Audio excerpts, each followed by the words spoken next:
Target 100 gram emas dalam masa setahun. Ramai fikir yang mustahil kan? Tetapi sebenarnya ia boleh dicapai dengan strategi yang jelas. Apabila kita pecahkan kepada 12 bulan, anda boleh letakkan target menabung sekitar RM4,800 sebulan. Atau jika dipecahkan lagi, ianya sekitar RM1,200 je seminggu. Bagi setengah orang, jumlah ini mungkin nampak besar. Tetapi bagi usahawan, golongan profesional yang berpendapatan tinggi atau mereka yang serius nak bina aset kukuh, angka ni sebenarnya sangat realistik.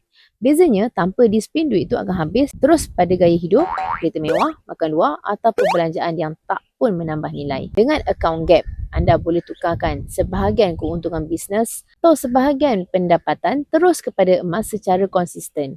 Setiap minggu, tukarkan je RM1,200 tu ke dalam agregat emas. Dengan kenaikan harga emas secara purata 10% setahun, lepas 52 minggu, anda akan capai target simpanan 100 gram emas. Dan yang paling penting, emas ni adalah aset sebenar, bukan angka semata-mata.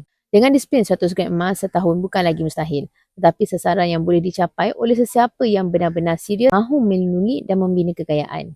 Untuk pemula, anda boleh saja rujuk video yang saya pinkan atau klik borang sign up untuk saya bantu anda dalam langkah-langkah dan simpanan emas yang terbaik untuk anda. Emas, pasport kekayaan kita semua.